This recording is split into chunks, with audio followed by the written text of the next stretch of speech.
Canto horroroso, gente! É um espetáculo de voz. Eu nunca vi um trem desse. Ontem eu estava escutando as músicas dele, rockão pesado, ouvidos.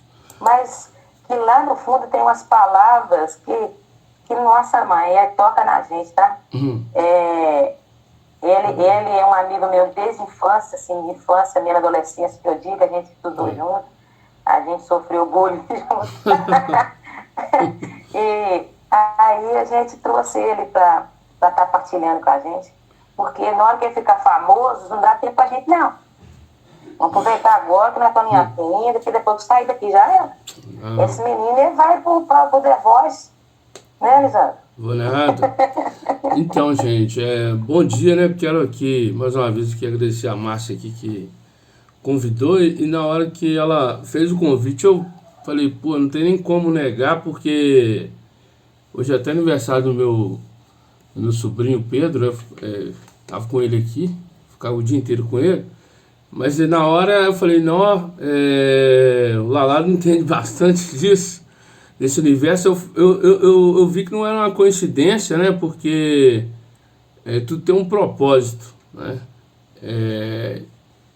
A gente fez o lançamento da música quarta-feira, que foi o Dia Nacional de Combate ao Bullying, e aí veio essa, como que se diz, né? Que não é coincidência, né? Isso é deusidência, né? Vamos falar assim, que é de Deus demais. Que foi na hora do almoço que ela estava me convidando para participar. Incrivelmente, na mesma hora, uma outra professora estava me convidando para fazer esse mesmo trabalho. E eu estava conversando com as duas, uma no Zap e outra no Instagram. Alguns de vocês que vão lembrar da Rosane, filha do Fausto, que morava na Rua da Cadeia. Não, a Rosane. Ela é professora lá no Almirante Toyota, no Cariru, da rede pública. A Ana estudou comigo também, né, Ana? E aí a Rosana estava falando que achou interessante esse tema.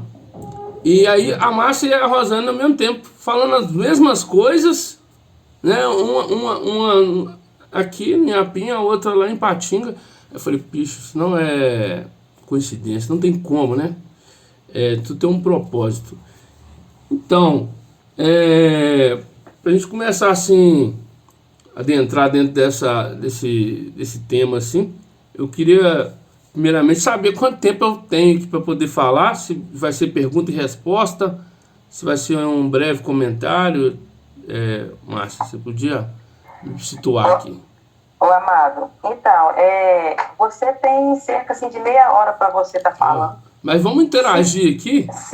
Exato, se você quiser, né, que fazer pergunta, que tenha pergunta e resposta, fica à vontade. A palavra é sua, você faz do seu momento o que você quiser ver, tá bom? Então, vamos lá então. Vou fazer uma intro aqui assim e a gente vai interagindo.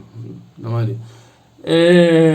Então, o lance de bullying, cara, é um negócio assim que acho que todo mundo, quem não sofreu já viu alguém sofrendo ou foi o agressor, né? Então é uma coisa assim que no nosso tempo, assim, no tempo de escola, era um negócio muito corriqueiro e às vezes era passado muito despercebido. É a impressão que eu tenho sobre isso, né, que na época assim, vem uns flechas, né, assim, de escola. Eu estudei com a Ana, a gente estudou em 92 no Alberto Azevedo, na parte da tarde, na turma de tarde, né, foi em 92. Então tinha muita brincadeira, tinha muito bullying, né, mas a gente não sabia que era bullying. E às vezes a gente entrava na onda, a gente que era agredido. Por exemplo, eu sempre fui, dentro da sala de aula, sempre fui o que sofreu bullying, porque por causa de ser negro, assim, e sempre fui gordo, assim. E aí, tipo, sempre tinha alguma brincadeira, tipo, aí você acaba relevando, entrando na onda, para você não ficar oprimido, né? Para você não ficar aquilo, de uma certa forma, se você entrar na onda, você vai sofrer mais. E uma coisa que eu notei na época, assim, é que o agressor ele só vai fazer bullying se tiver plateia, né? Se tiver, sempre é um cara mais forte e ele só vai, o bullying só vai tomar proporção se tiver plateia. Se não tiver, se ninguém tiver dando ideia, aquilo fica sem graça e aí perde o sentido. Então, quando eu recebia bullying, naquela, né, como, criança, assim, essa idade, assim, dos 12, por aí, ou você entrava na onda, deixava pra lá, e depois também você era o agressor, então era um negócio doido, cara. Você sofria, ia pra casa e ficava pensando aquilo, e falava assim, como que eu vou revidar isso? Porque eu não vou lutar, né? Eu vou entrar na porrada, eu vou perder, sou mais fraco. Então eu vou ter que arrumar um outro para mim cometer, para mim ser. É um efeito doido, né, cara? Como que fala? Do maior para o menor. Então eu vou arrumar uma pessoa menor do que eu para me bulinar, né? Então era meio que sobrevivência. E foi passando o tempo. Isso foi, né, a gente foi virando adulto, mas sempre tem essas resistências, né, com relação ao bullying. E aí, em 2017, a gente estava fazendo um som e a gente estava fazendo um som normal assim, e aí eu falei, poxa, essa música aqui cabe um tema que às vezes a gente esquece muito, que é aquelas brincadeirinhas, as singelas agressões que a gente sofre na escola, principalmente aquela, nossa, essa é típica, né? Cola nas costas do aluno assim, pode me chutar, né? Cola ou... Nossa, eu já passei muito por isso, tá? Não, cara, nossa, cara, às vezes... Essa aí é tenebrosa. Essa é terrível, né? E aí você chegava em casa, tipo assim, depois de uma situação dessa, os seus pais ou os adultos na época, que também já deve ter sofrido isso, meio que largava meio pra lá, assim, não tinha muito essa questão assim de reivindicar isso, porque às vezes era um funcionário, tinha um patrão que brincava, fazia umas brincadeiras pejorativas, principalmente por cor de pele. Então eu fui vendo muita coisa dessa, assim, falei, vou escrever um som que fala sobre bullying, mas de uma forma assim, bem direta, assim. A letra da música é tão simples assim e não tem muito, como se diz, é aquilo que todo mundo quer falar, assim. Aí eu dominei, eu coloquei o nome de bullying beta, no sentido de beta ser o princípio, aquilo que ainda vai crescer se você não cuidar, se você não tratar. Isso pode atrapalhar, né, o déficit de ensino, né, pode até vir a cometer um suicídio. E é um negócio fantástico esse lance, assim, que o Lala também é um artista, e deve ter vários artistas aqui, não só cantor, como pintor e cartunista. O artista ele precisa ter uma liberdade para poder criar, assim, para dar vida à arte dele. E eu falei, bicho, eu vou falar sobre isso. Eu já tinha feito uma música contra aborto, chamada Morto, tem até um clipe aí. O pessoal até falou muito bem. Então eu falei, pô, eu tenho um chamado muito para essa área social, de falar esses temas que às vezes são meio espinhosos e tal. E tô falando muita coisa aqui, tô tentando sintetizar aqui, porque várias coisas. Na época que a gente estudava, tinha um aluno que ele vendia picolé. Algumas pessoas aqui com certeza vão lembrar dele. E ele era um cara muito quieto e tal, e ele tinha um perfil diferente, né? Um perfil físico diferente, ele tinha um bigode muito grande, assim, pela idade dele, né? Aí o pessoal chamava ele de bigodudo, e etc e tal. E o pessoal começou a chamar ele de Homem-Aranha, que ele era louco com o Homem-Aranha, apaixonado, uma coisa assim, muito forte, o lance do Homem-Aranha. E esse cara, ele ficava muito oprimido com isso. E era um negócio, uma brincadeira, né? Se você falar, Homem-Aranha, né? Tá vendendo picolé, o Homem-Aranha, pá. E jogava videogame, o pessoal ficava zoando ele demais. Você viu que o cara ficava muito quieto, assim. Então, a gente não sabe direito o que aconteceu, né? Mas pela convivência na época, alguns de vocês que vão lembrar de quem que eu tô falando. Ele ficou muito oprimido com isso e com essas brincadeiras assim, e ele acabou suicidando, né? Ele pulou do viaduto. E foi um negócio assim, chocante, né? Porque, poxa, um cara novo, adolescente e tal, e cometeu isso, e isso mexeu demais comigo, sabe? Aí juntou aquele coquetel de emoções. Poxa, conheci esse cara, mano. Esse cara fez um negócio desse, o cara, né, chegou porque o lance do suicídio, que é uma outra. Dentro desse tema, ele tem vários galhos, assim, vários, né?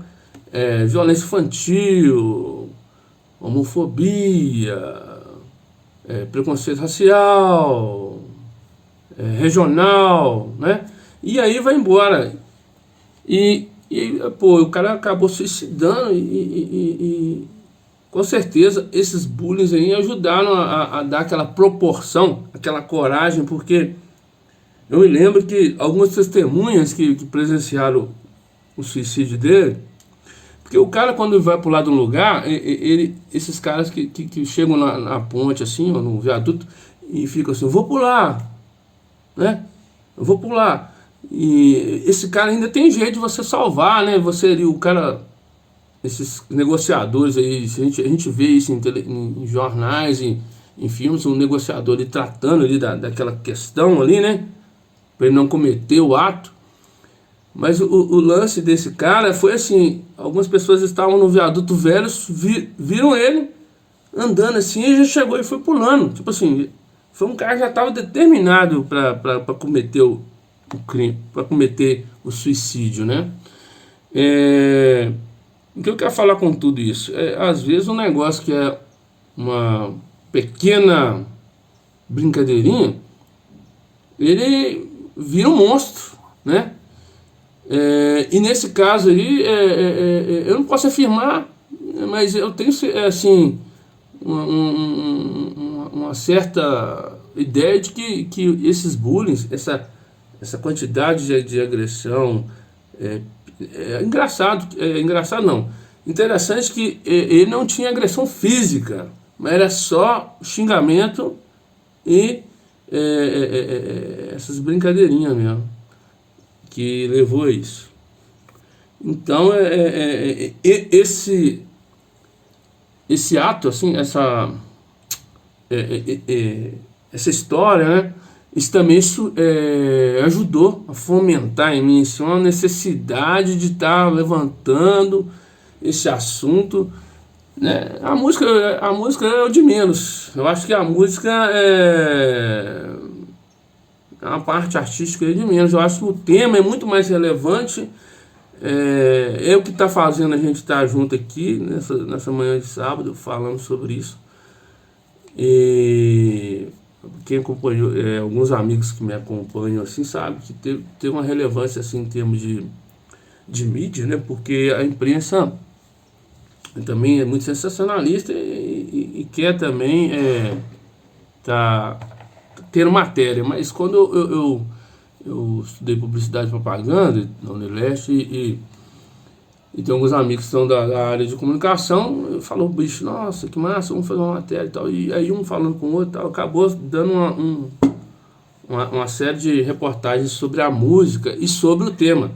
Porque há 10 anos atrás, vocês devem lembrar daquele ataque que teve em Realengo, no Rio de Janeiro. Um aluno, ex-aluno, olha que legal, tipo assim, legal no sentido de que as coisas vão se encaixando, a gente vai falando aqui, vão se encaixando.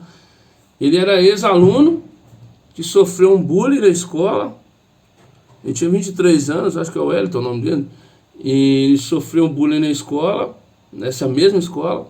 O cara que que foi o agressor do bullying, que fez a agressão a ele de bullying, suicidou. Depois de um certo tempo, o cara aí vai entender psicológico, né? A pessoa entrou na escola com 2 armas, né? Matou 12 alunos, feriu 20. E aí teve aquele sargento, né, que entrou e atirou nele. E poderia ter mais ainda. Então é feito, você vê que é um efeito. O cara sofreu bullying. O cara que foi agressor morreu, suicidou. Ele, depois de um tempo, entrou na escola atirando, porque ele deve, né? Não sou. Depois a gente vai ter que um cara que é da área da psicologia, Maçonilo, que vai dar um show sobre isso, poder desvendar assim, sobre, né, dar um entendimento maior sobre esse lance. Mas o cara, depois de um tempo, entrou na mesma escola que ele estudou, né, matou 12, feriu. Então é algo que a gente precisa estar com alerta ligado, e vocês aí como educadores aí, principalmente aí, sobre isso. Então aí dia 7 comemorou, não, dia 7 completou 10 anos desse ataque. E há algum tempo atrás isso virou projeto de lei. Um deputado lá do Ceará, ele instituiu que o dia 7/4 é o Dia Nacional de Combate ao Bullying. Então eu acho que é uma data que serve de alerta, mas o dia de combate ao bullying é todo dia, né? E aí tem vários, hoje tem, cara, eu tô vendo vocês falarem aqui sobre os vídeos e os filmes, né, os poemas. Então algo que precisa realmente tomar uma proporção maior, assim, para que a gente vai desconfigurando aquilo que outrora os nossos pais sofreram, não pediram ajuda, e os nossos avós, que hoje nós e os nossos filhos, né, eu não tenho filhos, mas meus sobrinhos, por exemplo, né, que quando sofrerem ou quando sentirem isso, pedir ajuda, né, aos adultos. Então, assim, tento, da minha forma modesta, assim, tá combatendo um bom combate nesse sentido aí, de estar levantando essas ideias aí sobre isso. Por aí. Tem a Maria Luísa aqui, que está fazendo uma pergunta para você. Quando você sofria bullying, não tinha algum amigo ou adulto para te ajudar nessas situações? Então, eu acho que a vergonha e de falar isso em casa, né? De levar isso assim de verdade para dentro de casa, e até o lance dos professores, né? Eu acho que hoje, que eram outros tempos, né? Vamos falar assim. Eu acho que hoje um aluno que sofre isso hoje com essa empoderamento das redes sociais, essa democracia da informação, o aluno não vai ficar retido muito. Ele vai abrir a boca, vai falar com o adulto, vai falar com o pedagogo, vocês aí da área, ou com um professor, ou com o outro. Porque naquela época era muito difícil, assim. Eu fico pensando assim, não tinha nem como você, sei lá, se você chegasse e falasse, era mais vergonhoso, pelo menos no meu sentido, né? No meu exemplo que eu tô falando, assim. E é isso, assim. Elisandro, pode falar a verdade, eu acho que antes os professores, eles não tinham, a gente não tinha aquela abertura com os professores também, não. Né, os professores eram mais rígidos com a gente, então a gente tinha uma certa vergonha de estar chegando perto dele para conversar. Eu tinha vergonha de morar na roça, porque quando eu chegava lá com meus pés tudo sujos de barro, eles falavam, lá o roceiro, lá a rabilada, né? Ou então se chegava de poeira lá, a bolsa dela tinha poeira. Quantas vezes não, mas chorei, assim mesmo. Eu já chorei horrores naquela escola que Alberto Azevedo, porque era só riquinho. Gente, mas, Márcia, mas antes as coisas pareciam ser tão normais que eram brincadeiras maldosas e que pareciam ser tão normais, porque aquilo era tão frequente que você às vezes pensava assim, será que realmente eu estou levando para esse lado? Será que realmente foi isso? Porque era tão frequente que a gente largava aquilo para o lado, sofria calado. Mas eu não achava normal, não. Sofrer calado e largar aquilo. Eu não achava normal, não. Eu detestava aquele trem. Eu chegava em casa, eu chorava, não queria ir na escola no outro dia. A mãe me batia, eu era obrigada a ir. Então eu acho assim que às vezes o efeito ele não é imediato. Eu acho que essa parada do bullying ele tem um efeito acumulativo, né? Então vocês, principalmente vocês que são educadores aí, tem que ficar ligado mesmo com alerta aí e procurar diagnosticar isso, né? Dar voz aí àqueles que às vezes não conseguem falar, né? Porque tem esse lance de não conseguir falar. Eu falei no caso que, Márcia, que parecia até ser normal, que a gente até acostumava com aquilo, porque tinha que transparecer para as outras pessoas que você não estava ligando com aquilo ali, porque senão seria pior. Porque se tivesse 1, 2 mexendo com você e você questionou, no outro dia seriam 4. Eu posso falar isso e o Lisandro também, porque nós estudamos, né, aquele período todo, até quase formar. Então, assim, a nossa sala era bem diversificada, tinha alunos de todos os tipos, né, e de todos os níveis. E qualquer coisa era motivo para um rir da cara do outro. Então, assim, você achava melhor ficar calado do que revidar. E hoje em dia a situação está diferente. É muito diferente. Você questiona, você responde, você pergunta o motivo. E antes não. Antes a gente tinha aquele medo. É por isso que eu falei que o silêncio era o maior de todos os gritos. Por quê? Porque a gente tinha vontade de expor a voz, de expor os sentimentos, mas aquilo ali, se fizesse aquilo ali, você estava comprando a sua sentença. Correto, perfeito. Verdade, isso é mesmo. O Miguel levantou a mão. Miguel, aluno Miguel.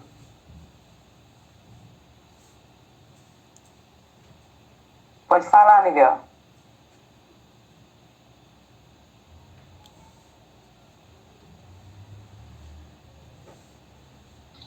Miguel. Levantou sem querer?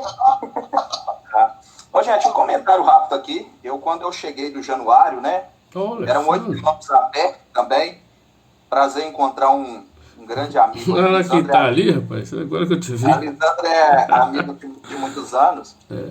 Nós fazíamos parte da turma amarela. O bullying é um negócio tão sério e às vezes muito tempo que às vezes a própria escola faz, que é uma loucura.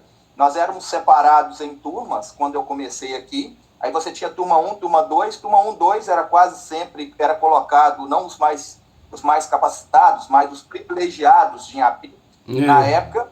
E a negrada, né, que era Santa Cruz, Santo Antônio, Santo Antônio, Januário, Braz e tal, a gente ia dar 3 para frente. Mas a gente poderia ter o melhor resultado possível, que jamais a gente entraria nessas turmas. Lá também. Quando eu entrei numa dessas turmas, que na época era a turma 2, a pressão ela foi tão grande que chegou ao ponto que eu mesmo pedi para retornar para onde estavam meus amigos, né? Na época, alguns professores chamavam carinhosamente as turmas 3 para frente de turma amarela. Isso aí, ano passado, teve uns 3 anos atrás, eu dei uma entrevista com um grupo de alunos, né, que eu fui aluno da instituição, da escola, para me falar sobre isso. Eu falei exatamente sobre essa questão da turma amarela. Cara, que sensação gostosa poder falar isso. Porque a gente sabia que era um nome dado pelos profissionais da educação, que talvez me deixa mais chateado. Era a turma amarela porque a gente chegava tudo encardido. A nossa camisa, nós não tínhamos o Homo Progress na época, né, para ela ficar branquinha. Então a gente ficava com a roupa sempre amarelada e chegava assim com material sujo, porque a gente caminhava na poeira, era uma realidade nossa. E, por incrível que pareça, o mesmo Alberto Azevedo, que hoje, vocês falam, o Alberto Azevedo ele foi extremamente acolhedor conosco quando a gente chegou e a gente sentiu um trato diferente. Aí foi a primeira vez que realmente eu tive paixão pela educação, curiosamente, porque até então eu só tinha visão negativa da educação. Então, assim, A gente fala muito do bullying que acontece dentro da sala de aula, mas a gente esquece, às vezes, que nós somos intermediadores, muitas vezes, disso, tá? Eu, muitas vezes, você fala assim, tirando essa situação, você sofreu bullying? Não, porque eu sou o contrário, eu fazia, e fazia muito. Praticamente fazia da vida dos meus colegas do inferno na sala. Naquela época, uma coisa que a Ana falou é a questão do tom de normalidade desse tipo de brincadeira. O Marcelino vai entrar aí daqui a pouco, ele vai lembrar que um colega nosso, nós tínhamos a cultura de enfiar ele na lixeira pelo menos uma vez por dia, durante as aulas. Não prejudicou ele, né? A gente não teve o problema igual o Daniel, que cometeu suicídio muito jovem. O Daniel passou por um grau, Sandro, de estresse, com uma coisa horrorosa. O pai mais a mãe, eu conheço a família, o pai mais a mãe com baixa formação. Para você ter uma ideia, quando ele morreu, o pai dele sempre falou conosco, nunca entendeu muito bem o que aconteceu com o Daniel, né? E muitas das vezes uma conversa que a gente tinha muito com alunos ano passado, né? E pela primeira vez a gente fala de depressão. Na verdade, nos últimos 3 anos a gente tem debatido depressão, a gente tem debatido as questões raciais, que eu acho importante. Por mais que o pessoal fala que não existe, existe, gente. O Brasil é um país extremamente preconceituoso e tal.